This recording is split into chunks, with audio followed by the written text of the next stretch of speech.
Good morning, students. Today I will continue the chapter Structure of Chromosome, Cell Cycle and Cell Division. That is the second chapter of biology of ICSE board. Okay. Now I will continue from where I stopped in the previous lecture. Okay. Today, first of all, I will deal with the first type of karyokinesis which occur in a somatic cell. First type of karyokinesis which occur in a somatic cell. So let's recapitulate some topics which I have already discussed in the previous chapter, in the previous class. Okay.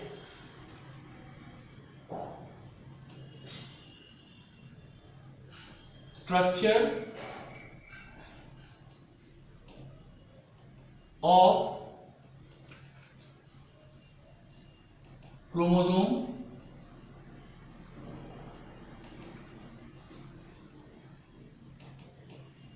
cell cycle and cell division. This is the chapter. In the previous class, we have already discussed that in the cell cycle there are two phases. One is I phase, which we call interphase, and the another is M phase, which we call dividing phase.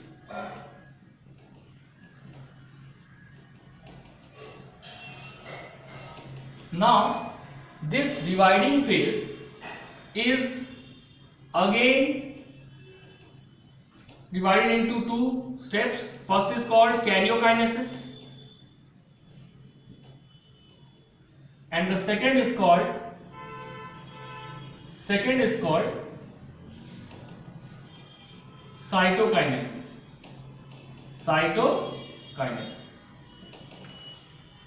Karyokinesis का मतलब क्या है? What do you mean by the term karyokinesis? Karyon means nucleus and kinesis means division. That means, what do you mean by the word term karyokinesis? The term karyokinesis means division of nucleus. This karyokinesis again takes place in two types of cells.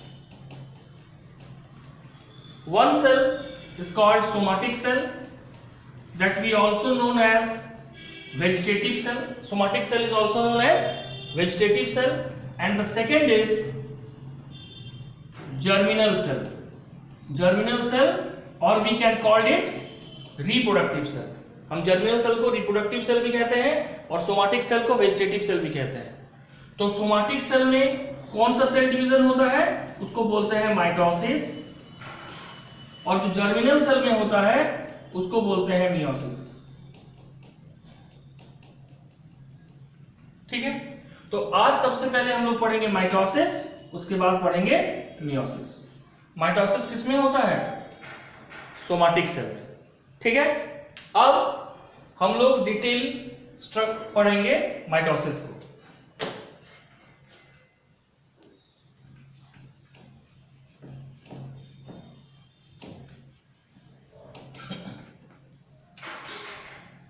Mitosis.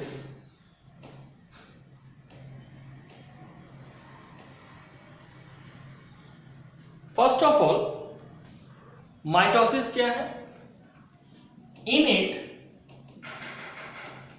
The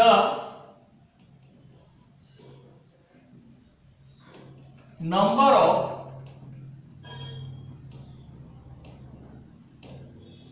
chromosome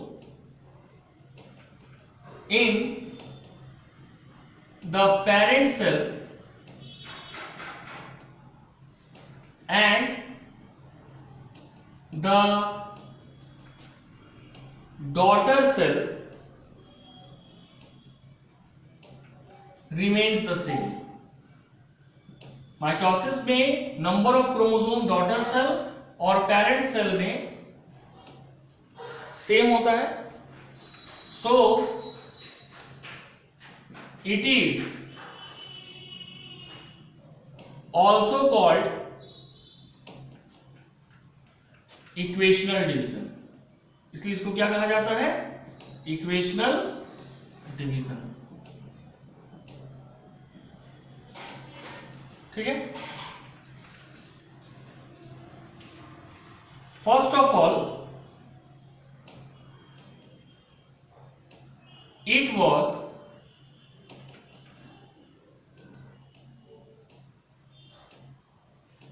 discovered by Strasburger in plant। Strasburger ने इसको plant में discover किया था। In animal cell it was discovered by, in animal cell it was discovered by Boveri and Fleming। Animal cell में इसको discover किया था Boveri और फ्लेमिंग नाम के साइंटिस्ट ने। The term mitosis was coined bye, यानी ये जो माइटोसिस हम बोल रहे हैं, कॉइन कौन किया था, नाम कौन दिया था? फ्लेमिंग दिया था। कब दिया था? 1882 में। ठीक है। अब in plant cell mitosis takes place in root tip, shoot tip, leaf base, node and internode of stem, मतलब जहां जहां भी मेरिस्टेमेटिक टिश्यू रहता है, leaf, flower, fruit and seed सभी में होता है। क्या होता है? माइटोसिस। जबकि प्लांट सेल में, एनिमल सेल में ये जो तुम्हारा माइटोसिस है, इट ऑकर इन या it occur during embryo development.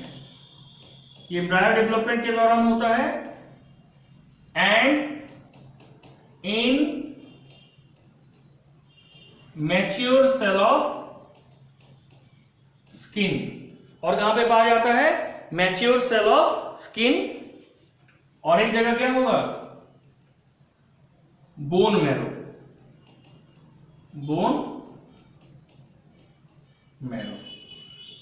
यानी प्लांट सेल में और एनिमल सेल में कहां होता है पता चल गया। प्लांट सेल में root tip, shoot tip, leaf base, node, internode of stem, leaf, flower, fruit और सीड में पाया जाता है। जबकि जो एनिमल सेल है, it occur during embryo development and in mature cell of skin and bone marrow.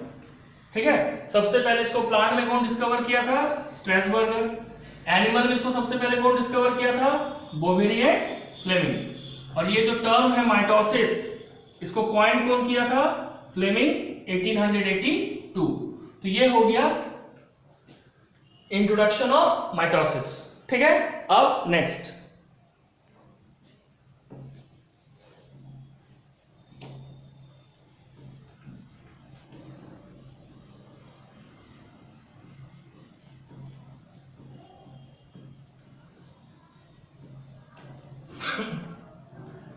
Mitosis में सबसे पहले तो होगा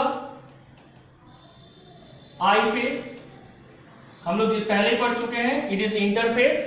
here the cell prepare itself to undergo division. यानी सेल को डिवाइड करने के लिए जो रिक्वायरमेंट्स है, जो क्राइटेरिया है, that is fulfilled in I phase. और आई फेज में 3 फेज होता है, G1, S and G2। G1 को बोले थे post mitotic gap, S phase को बोले थे synthetic phase, because in this phase the DNA undergo replication and DNA double it's copy. DNA अपने कॉपी को डबल करता है during S phase of the interphase. And the last is G2 phase, where finally the RNA and protein synthesis जो कि G1 में start हुआ था वो G2 में कंप्लीट होता है, ठीक है। उसके बाद वो एंट्री करेगा M फेज में, दैट इज डिवाइडिंग फेज, ठीक है। और अब हम पढ़ेंगे माइटोसिस के M फेज को। M फेज में पहला फेज है प्रोफेज, ठीक है। प्रोफेज में सबसे पहले क्या होगा, नॉर्मली ये सेल होगा,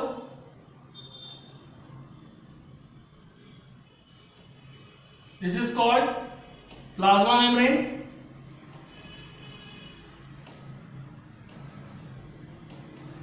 and this is called nuclear membrane या nuclear envelope, okay. And this is called a chromatin thread and this is called nucleolus. ये क्या है, न्यूक्लियोलस। ये क्या है, क्रोमाटिन थ्रेड, क्रोमाटिन थ्रेड। इसी फॉर्म में एक सेल का न्यूक्लियस, चाहे वो प्लांट हो या एनिमल, वो एंट्री करता है माइटोसिस के प्रोफेज में, एम फेज के। ये जो प्रोफेज में वो एंट्री करेगा, ठीक है। अब क्या होगा, यहां पे सेंट्रियोल रहेगा सेम जगह में,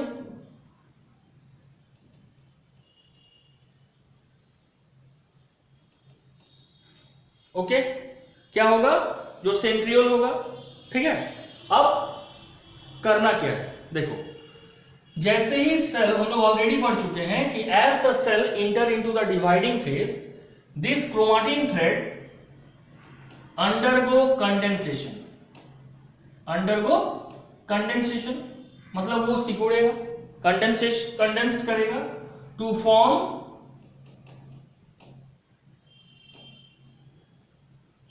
क्रोमोसोम, टू फॉर्म क्रोमोसोम। इस दौरान ये जो तुम्हारा सेंट्रियोल है विद सेंट्रोसोम विद सेंट्रियोल, ये भी डुप्लीकेट करेगा और एक की जगह 2 सेंट्रोसोम हो जाएगा with 2 centriole, and it start to move towards the opposite pole.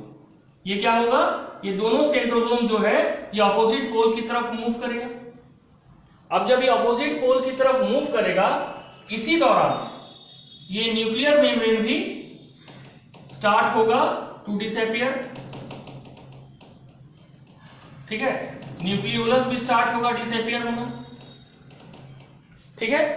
Finally क्या होगा इसका, फाइनली ये होगा कि ये जो हम पूरा स्ट्रक्चर देख रहे हैं, क्रोमोसोम कंडेंस्ड होके, क्रोमाटिन कंडेंस्ड होके क्रोमोसोम बनाएगा इन द प्रोफेज। पहला कैसे बनाएगा, in the presence of protein called condensin, condensin protein के प्रेजेंस में क्रोमाटिन कंडेंस्ड होके क्रोमोसोम बनाएगा। जो सेंट्रोसोम है विद सेंट्रियोल, ये रेप्लिकेट करके पेयर में कन्वर्ट होगा and migrate towards the opposite pole. इसी दौरान इसमें रेज ऑफ माइक्रोट्यूबुलर फाइबर दिखेगा, that are called astral rays, and this astral raise in the centriole is finally called aster, ठीक है। तो फाइनली जब होगा,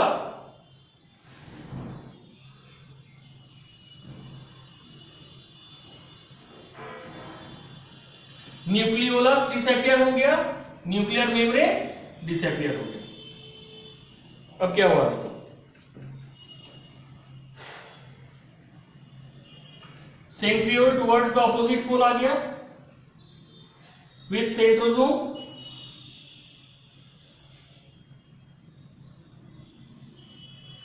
ठीक है, एंड दिस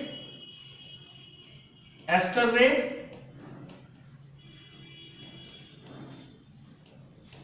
माइग्रेट किया,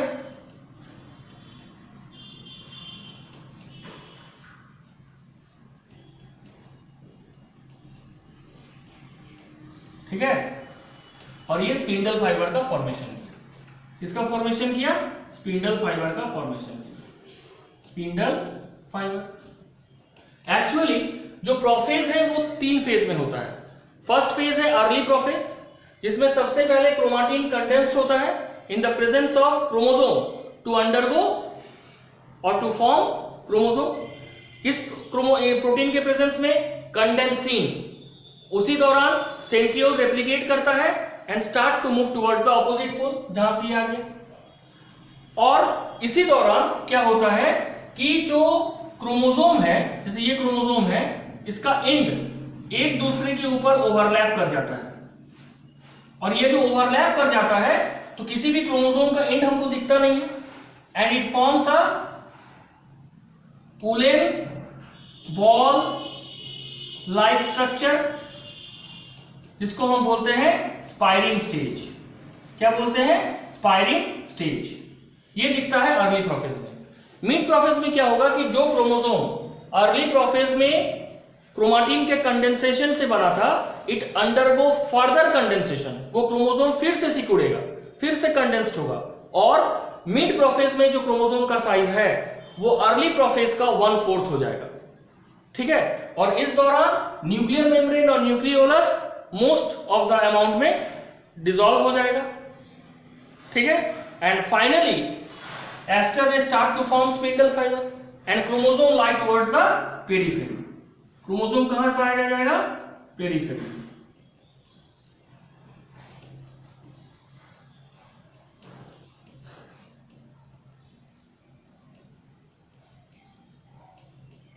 ठीक है।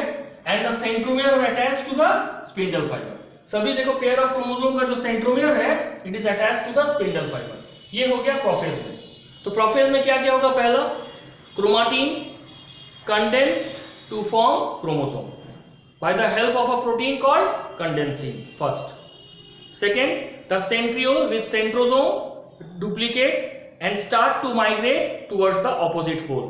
Second. Third, nuclear membrane and nucleolus disappear. Fourth, spindle fiber formation takes place which is attached to the centromere, and at the late prophase we found that all the chromosome are located towards the periphery, ठीक है। तो ये पूरा हो गया prophase में इसका, mitosis का। अब हम लोग पढ़ेंगे प्रोफेज के बाद metaphase. Meta means middle.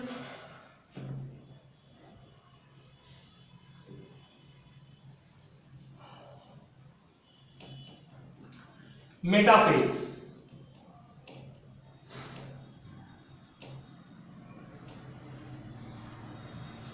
Metaphase में क्या होगा?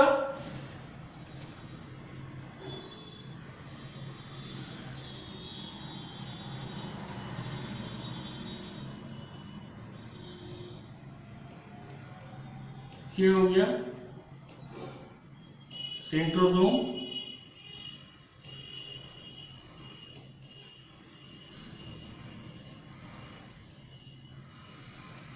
ये हो गया स्पिंडल फाइबर,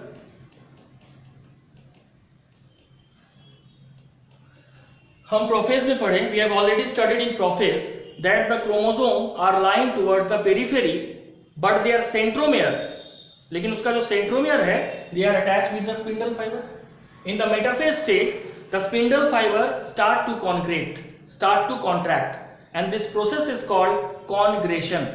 इस प्रोसेस को क्या कहा जाता है? कॉन्ग्रेशन। CONGRESSION। इसका रिजल्ट क्या होता है? सभी जो तुम्हारा क्रोमोसोम है, pair of chromosome,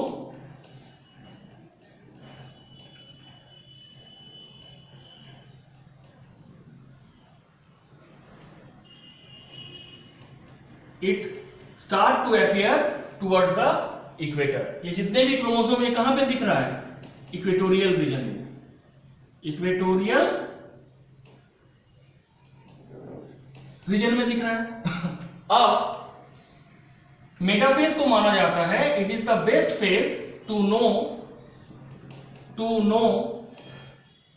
the shape, size and number of chromosome. It is the best phase to know the shape, size and number of chromosome. तो ये हो गया तुम्हारा मेटाफेज. मेटाफेज के बाद थर्ड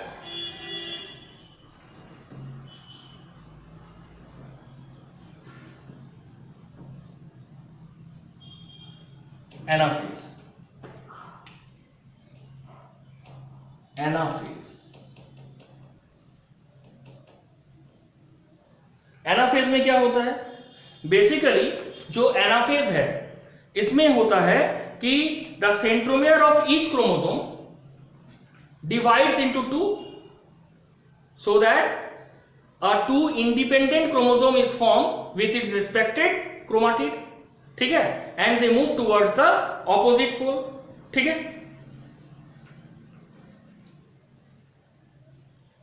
इसमें क्या होता है? ये हो गया प्लाज्मा मेम्ब्रेन, ये हो गया सेंट्रियोल.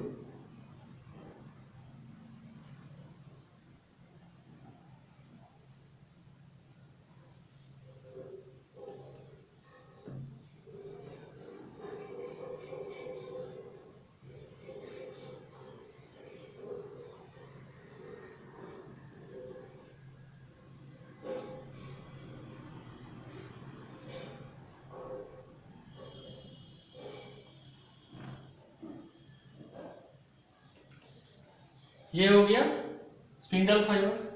यहां पे क्या है कि जो पेयर ऑफ क्रोमोसोम था, ये पेयर में था ना एक जोड़ा, तो इधर से भी स्पिंडल फाइबर, दोनों तरफ spindle fibre towards the opposite pole उसको स्ट्रेच कर रहा है. As a result it migrate from the centromere and divides into two part. ठीक है, एक ये हो गया.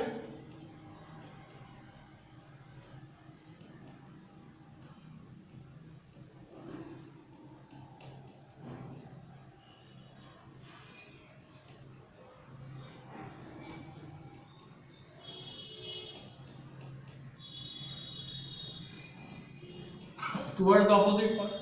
और ये जो सिंगल क्रोमोसोम में पेयर ऑफ क्रोमोसोम कन्वर्ट हुआ, ये बेसिकली वी, आई, जे या एल सेपरेट स्ट्रक्चर में होता है. But most of the cases में ये वी फॉर्म में ही टुवर्ड्स द ऑपोजिट पोल जाता है, जिसमें सेंट्रोमियर टुवर्ड्स द पोल होता है और दोनों जो क्रोमाटिड है ये लैगिंग बिहाइंड होता है. Centromere towards the pole and chromosome lagging behind. अब ये दोनों क्रोमोसोम आपस में जो जुड़ा हुआ है उस स्पिंडल फाइबर का नाम है इंटरजोनल फाइबर. क्या नाम है? Interzonal fibre. एक तो ये है इंटरजोनल फाइबर, इंटरजोनल फाइबर. दो क्रोमोसोम जो जुड़ा हुआ है इसको बोलेंगे क्रोमोसोमल फाइबर. ठीक है, इसको क्या बोलेंगे? क्रोमोसोमल फाइबर की कंटिन्यूअस फाइबर, है ना. इंटरजोनल फाइबर या इंटरजोमल फाइबर बोल देते हैं बेटर. ठीक है, इंटरजोमल फाइबर, इंटरजोमल फाइबर. इसको कहा गया क्रोमोसोमल फाइबर, क्रोमोसोमल फाइबर. और ये जो लास्ट में है इसको कहा जाएगा कंटिन्यूअस फाइबर, कंटिन्यूअस फाइबर. ठीक है, कंटिन्यूअस फाइबर. तो इंटरजोनल फाइबर से दोनों स्पिंडल कंटिन्यूअस है, क्रोमोसोमल फाइबर से दो क्रोमोसोम आपस में जुड़ा हुआ है. ठीक है, ये सब हो गया. अब एनाफेज में बेसिकली क्या हुआ? एनाफेज में बेसिकली ये हुआ कि इस स्टेज में, ठीक है, ये तो देखो 11-12 का चीज है, थोड़ा सा बताने के लिए बता दिए. बेसिकली तुम लोग को ये बताना है कि during the anaphase the pair of homologous chromosome break from the centromere position as a result of which two independent chromosome are form with their respective centromere. Second, this centromere move towards the opposite pole basically in the shape of V. And V क्या है? We जो है तुम्हारा ये एक shape है जिसमें जो सेंट्रोमियर है इट लाई टुवर्ड्स द पोल और जो दो क्रोमाटिड है यानी क्रोमोसोम के 2 आर्म को क्रोमाटिड बोलते हैं, दे आर लैगिंग बिहाइंड। ठीक है, ये हो गया एनाफेज। एनाफेज के बाद हम लोग पढ़ेंगे टेलोफेज। टेलोफेज को सबसे अच्छा तरीका याद रखने का, it is the reverse of prophase. ये क्या है? It is the reverse of prophase.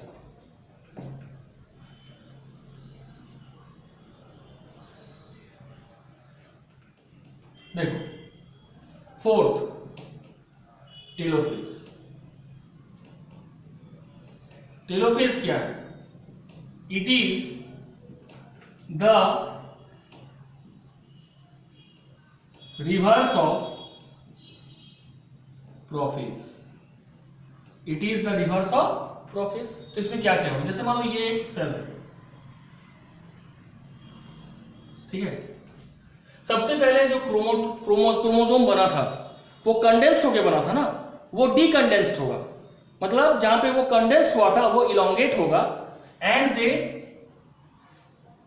Fuse with each other forming a thread like structure.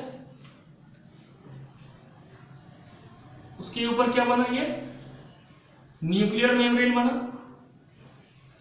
ठीक है, न्यूक्लियर मेम्ब्रेन बनने के बाद न्यूक्लियोलस बना। सेम यहां भी होगा, पहले न्यूक्लियर मेम्ब्रेन, न्यूक्लियर मेम्ब्रेन से पहले जो क्रोमोसोम था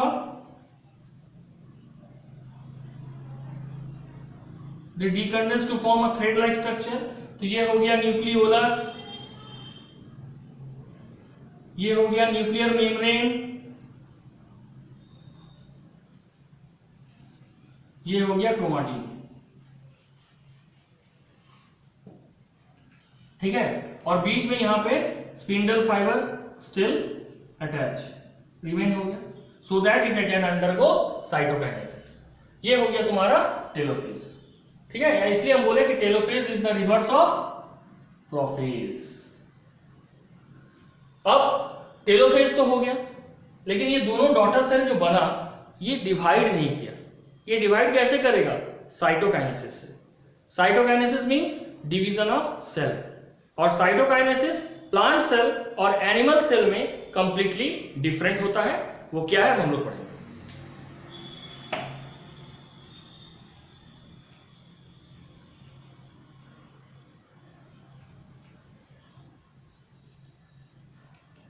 ओके,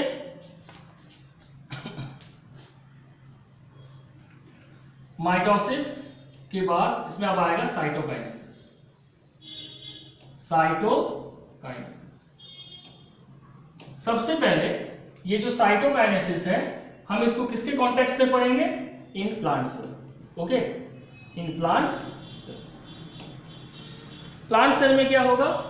स्मॉल ड्रॉपलेट्स और granular body which are the product of Golgi body and microtubule accumulate in the center।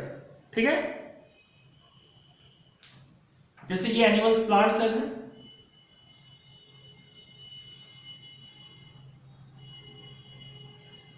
ठीक है,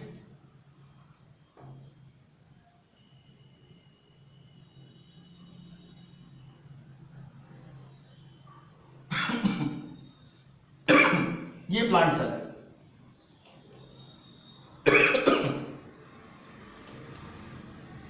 हो गया। अब प्लांट सेल में क्या होगा? ये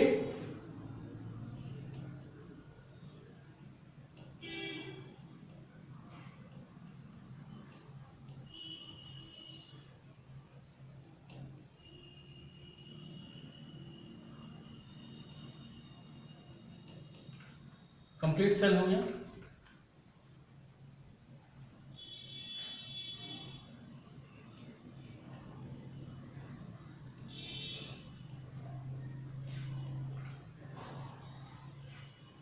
सबसे पहले क्या होगा कि स्मॉल वेसिकल्स और granular body which is a product of Golgi body and microtubule accumulate in the centre.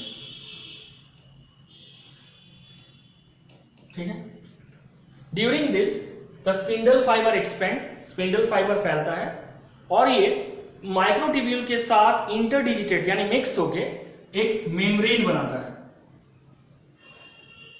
ये जो मेम्ब्रेन है इसका नाम है फ्रेगमोप्लास्ट। क्या नाम है?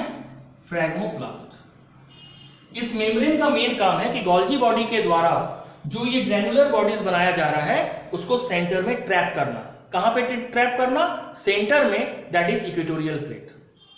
उसके बाद जैसे ही इस ग्रैनुलर बॉडीज में कैल्शियम पेक्टेट या मैग्नीशियम पेक्टेट का डिपोजिशन होता है, it forms a thin plate like structure, और इस प्लेट को ही कहा जाता है सेल प्लेट। तो जैसे ही सेल प्लेट का फॉर्मेशन होगा ये फ्रैग्मोप्लास्ट डिसअपीयर हो जाएगा।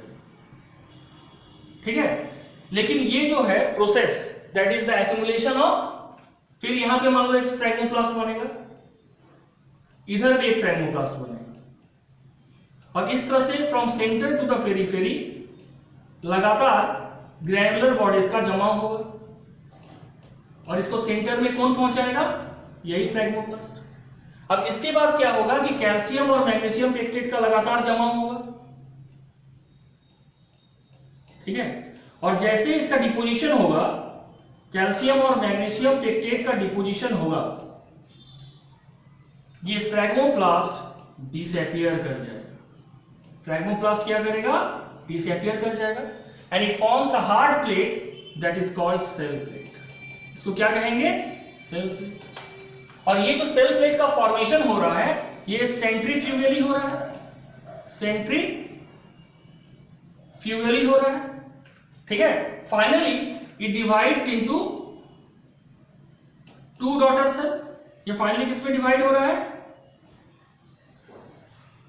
Into two daughter cell. क्योंकि ये स्लेट प्लेट फॉर्मेशन से हुआ था इसलिए इसको कहा जाता है सेल प्लेट मेथड। क्या कहा जाता है? Cell plate method. तो cell plate method centrifugal division है, और ये किसमें हो रहा है? Plant cell. अब हम लोग पढ़ेंगे एनिमल सेल।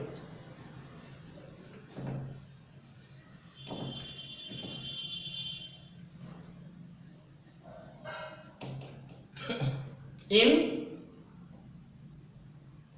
एनिमल सेल,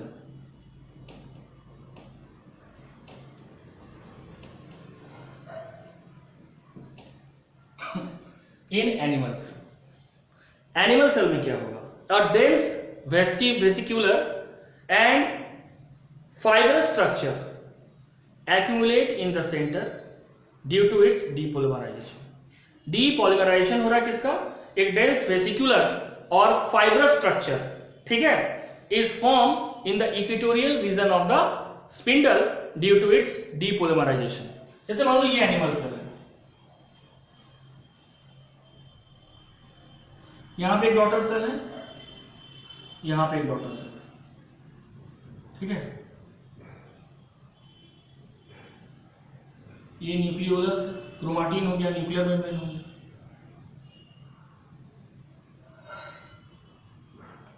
ये स्पिंडल फाइबर हो गया,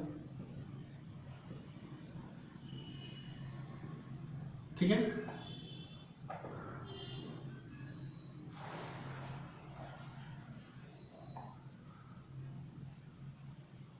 ये इक्वेटोरियल रीजन है, इक्वेटोरियल रीजन,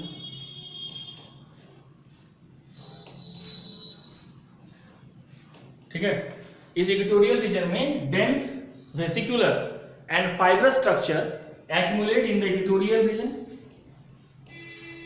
ठीक है, ड्यू टू डीपोलिमराइजेशन, और इस स्ट्रक्चर को बोला जाता है मिड बॉडी। क्या कहा जाता है? Mid body. इसी दौरान ग्रुप ऑफ माइक्रोफिलामेंट्स पेरिफेरी में, in the equatorial region, periphery यानी कोना में, बिलो द प्लाज्मा मेम्ब्रेन जमा हुआ, क्या है ये? Microfilaments, microfilaments. ये माइक्रोफिलामेंट्स क्या करेगा फिर? Which is accumulate in the periphery of the plasma membrane in the equatorial region, it start to invaginate the plasma membrane। ये जो प्लाज्मा मेम्ब्रेन है जहां पे ये जमा हुआ, उस पोर्शन का प्लाज्मा मेम्ब्रेन को ये स्टिमुलेट करेगा कि वो अंदर की तरफ मुड़े और एक फरो बने। तो ये बन रहा है, ये लगातार इस तरह से कटते कटते अंदर बनेगा, और ये भी इस तरह से कटते कटते इस तरह से बनेगा। तो जब ये लगातार फरो होगा तो फाइनली ये फ्यूज होगा।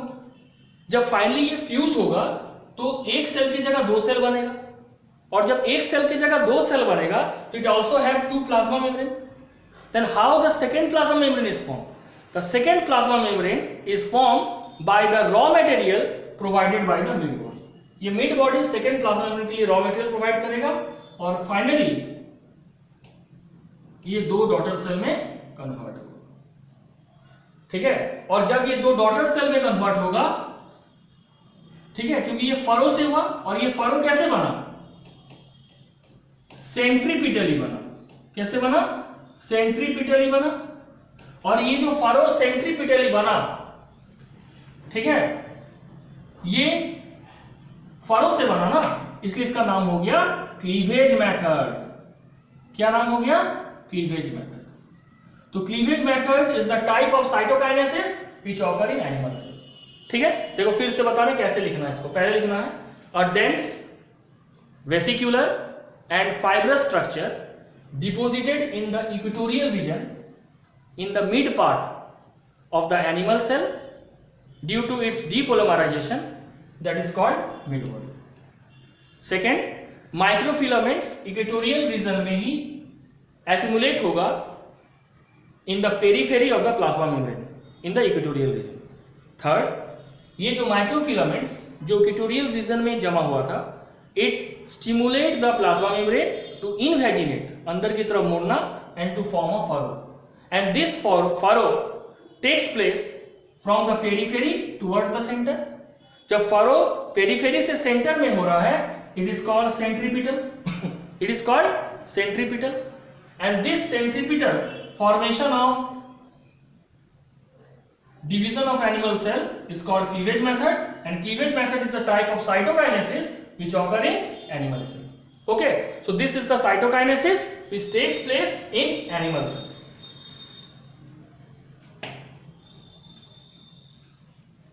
Now we study meiosis.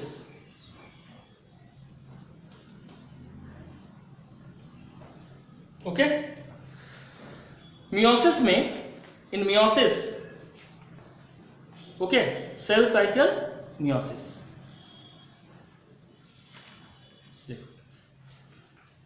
meiosis,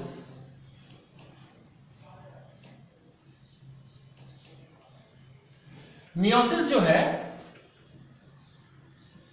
it was discovered by Farmer and Moore. बहुत साइंटिस्ट ने किया था, लेकिन फार्मर एंड मूर को ज्यादा क्रेडिट दिया जाता है क्योंकि उसने इसका नामकरण भी किया था, कॉइन भी किया था और दिया भी था। मियोसिस को रिडक्शनल डिवीजन कहा जाता है। रिडक्शनल ऐसे नहीं, डायरेक्ट लिखते हैं, एक आंसर हो जाएगा। It is also called reductional division as the number of chromosome in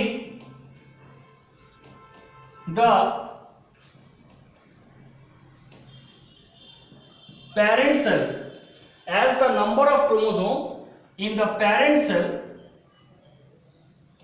या लिखते हैं number of chromosome in the daughter cell, better, in the daughter cell becomes half, number of chromosome in the daughter cell become half, then that of a daughter cell, then that of a daughter cell. ठीक है, daughter cell नहीं होगा, सब चीज में हाँ करता है। Then that's of the parent cell. ठीक है, तो देखो रिडक्शन का मतलब क्या होता है? अभी ऑफर आता है ना पूजा में, रिडक्शन, रिडक्शन मतलब घटना। तो बोला जा रहा है कि ऐसा सेल डिवीजन जिसमें, ठीक है, नंबर ऑफ क्रोमोसोम डॉटर का हाफ हो जाएगा, किससे? Then that of parent cell, उसको कहा जाएगा मियोसिस। ठीक है। अब ये जो मियोसिस है इसमें भी तुम्हारा दो फेज है, एक है आई फेज जिसको इंटरफेज बोलते हैं, और दूसरा है एम फेज जिसको हम डिवाइडिंग फेज बोलते हैं। ठीक है। आई फेज में क्या होता है कि इसमें जो G1 फेज है ये सबसे लंबा होता है, लॉन्गेस्ट। एस फेज भी होता है, इसको सिंथेटिक फेज बोलते हैं, उसमें तुम्हारा डीएनए का डुप्लीकेशन होता है, और जो G2 फेज है ये सबसे छोटा होता है, सबसे कम टाइम का होता है। ठीक है। और जो एम फेज है, एम फेज को हम फिर दो पार्ट में डिवाइड करते हैं, वो क्या बताते हैं, ये समझ आएगा कि इंटरफेज में G1 phase is the longest which is proceeded by S phase जिसको सिंथेटिक फेज बोलते हैं, और सिंथेटिक फेज में क्या होता है, सिंथेटिक फेज में डीएनए का डुप्लीकेशन होता है, और जो G2 फेज है it is the smallest duration, it is of smallest duration. ठीक है।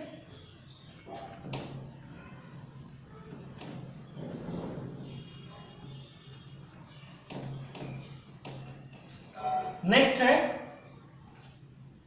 एम फेज, पहले लिखते हैं मियोसिस। मियोसिस, मियोसिस में क्या है, एम फेज। ये जो एम फेज है ये दो पार्ट में डिवाइडेड है। क्या किया,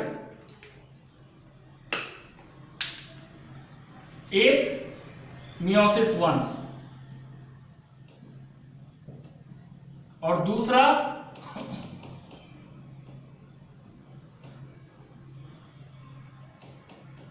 मियोसिस 2। अब देखो, ये जो मियोसिस 1 है इसको हेट्रोटिपिक डिवीजन कहा गया है, हेट्रोटिपिक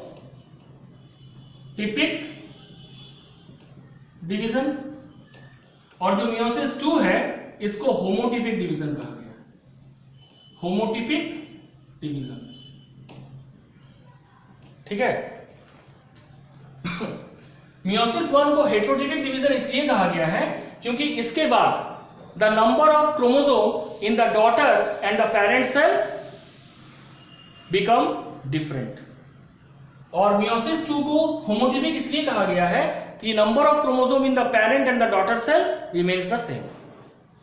तो फिर एक सवाल है कि हम मियोसिस 2 को माइटोसिस क्यों नहीं कह सकते, हम हेट्रोटिपिक क्यों बोलेंगे, होमोटिपिक माइटोसिस बोल देंगे। पहला कारण, mitosis always occur in a somatic cell, meiosis 2 always occur in a germinal cell. Second, mitosis always occur in a diploid cell, meiosis always occur in a haploid cell. Third, in meiosis the chromosome remain pure for its character, mitosis में, but in meiosis the chromosome has a different segment due to crossing over which is occurring in a meiosis 1. दूसरा अंतर क्या है, दूसरा difference ये है कि जो इंटरफेज है it is always occur prior to meiosis 1। Meiosis 1 के पहले इंटरफेज होता है, मियोसिस 2 के पहले मोस्ट ऑफ द केसेस में इंटरफेज एब्सेंट होता है, एंड इफ अगर if meiosis occur, meiosis 2 occur, and in before meiosis 2 if interphase occur it is of very short duration. Meiosis 2 के पहले अगर इंटरफेज होगा तो वो बहुत ही शॉर्ट ड्यूरेशन का होगा, और उसको हम बोलते हैं इंटरकाइनेसिस। क्या बोलते हैं, इंटरकाइनेसिस, जिसका ज्यादा सिग्निफिकेंस इंपॉर्टेंस नहीं होता है। ठीक है। अब मियोसिस 1 हो या मियोसिस 2 हो, दोनों में ही 4 फेज है, प्रोफेज, मेटाफेज, एनाफेज और टेलोफेज।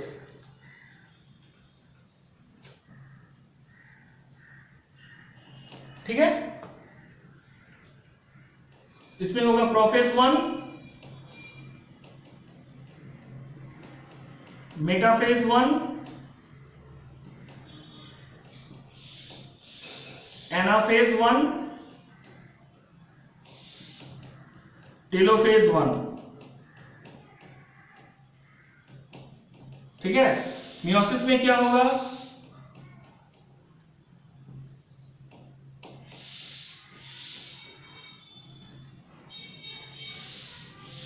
प्रोफेज 2,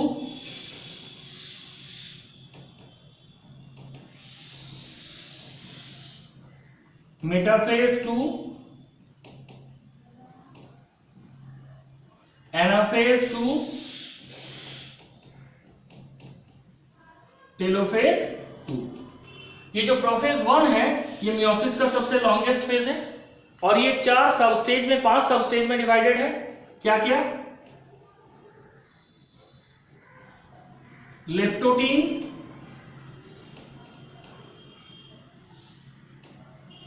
जाइगोटीन, पैकिटीन, डाइप्लोटीन और डाइकाइनेसिस। ठीक है, प्रोफेज 1 इज डिवाइडेड इनटू 5 सब स्टेजेस, लेप्टोटीन, जाइगोटीन, पैकिटीन, डिप्लोटीन और डाइकाइनेसिस। ठीक है, अब इसके बाद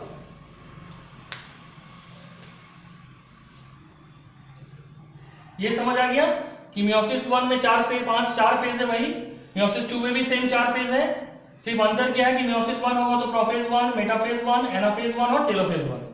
मियोसिस 2 होगा तो प्रोफेज 2, मेटाफेज 2, एनाफेज 2 और टेलोफेज 2। मियोसिस 1 में सबसे लॉन्गेस्ट फेज प्रोफेज 1 जिसमें 5 सब स्टेजेस है, लेप्टोटीन, जाइगोटीन, पैकिटीन, डिप्लोटीन और डाइकाइनेसिस। ठीक है,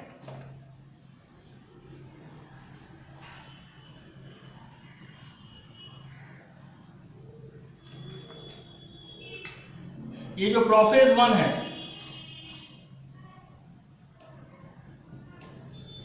इसका 5 फेज क्या नाम बताया? Leptotene,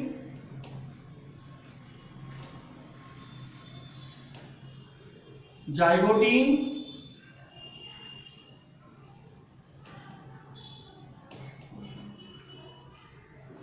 पैकिटीन,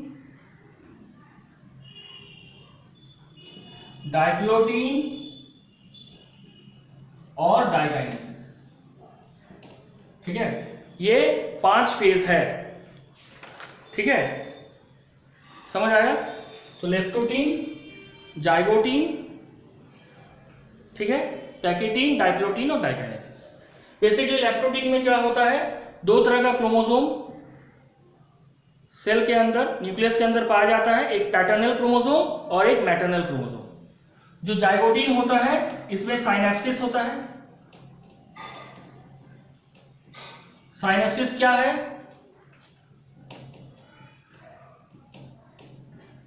pairing of homologous chromosome. अब फिर क्वेश्चन आएगा दिमाग में, व्हाट इज होमोलोगस क्रोमोसोम, है ना? तो जब जैसे ये 2 क्रोमोसोम है,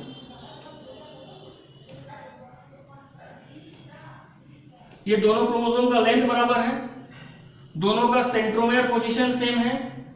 ठीक है, पहला क्राइटेरिया दोनों का लेंथ बराबर, दूसरा दोनों का सेंट्रोमेयर का पोजीशन सेम, तीसरा दोनों में नंबर ऑफ जीन सेम और चौथा 4th पॉइंट है दोनों में पोजीशन ऑफ द जीन भी same.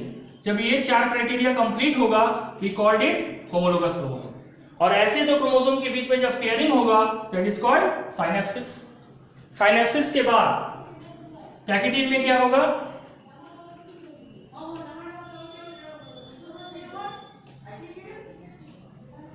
Crossing over. Crossing over क्या है? It is the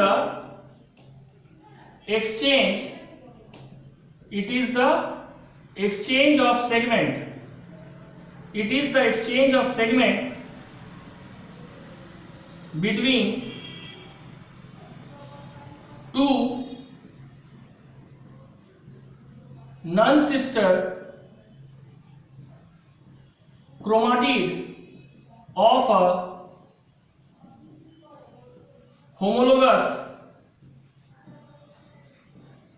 chromosome pair. Crossing over किसको कहा जाता है? एक्सचेंज ऑफ सेगमेंट जब होता है, किसके बीच में होता है? 2 non sister chromatid of a homologous chromosome pair. देखो डायग्राम से समझाते हैं। जैसे ये एक होमोलोगस क्रोमोसोम हो गया, और ये एक होमोलोगस क्रोमोसोम हो गया। ठीक है, तो इस क्रोमोसोम का ये दोनों क्रोमाटिड सिस्टर हो गया, सिस्टर क्रोमाटिड, और ये दोनों क्रोमाटिड भी इसका सिस्टर क्रोमाटिड हो गया। लेकिन ये दोनों क्रोमाटिड जो है ये क्या होगा, नॉन सिस्टर क्रोमाटिड। और जब नॉन सिस्टर क्रोमाटिड के बीच एक्सचेंज होगा सेगमेंट का, इस प्रोसेस को कहा जाएगा क्रॉसिंग ओवर। ठीक है, इतना ही तक आपको जानना है मियोसिस में, क्लास 10 ऑफ आईसीएसई को। अब सिग्निफिकेंस ऑफ क्रोमोसोम क्या है, इंपॉर्टेंस, पहला, chromosome number becomes half as a result of which the number of chromosome in the daughter cell is maintained। अगर पेरेंट मदर साइड से 23 जाएगा और फादर साइड से 23 जाएगा तो फाइनली उसका कितना हो जाएगा, 46, and 46 is the pair of chromosome, 46 is the number of chromosome found in human being. Next crossing over होगा, क्रॉसिंग ओवर के कारण न्यू जीन इंटर करेगा, that leads to variation, and this variation leads to evolution. ठीक है, this is all in this chapter, that is structure of chromosome, cell cycle and cell division. Thank you.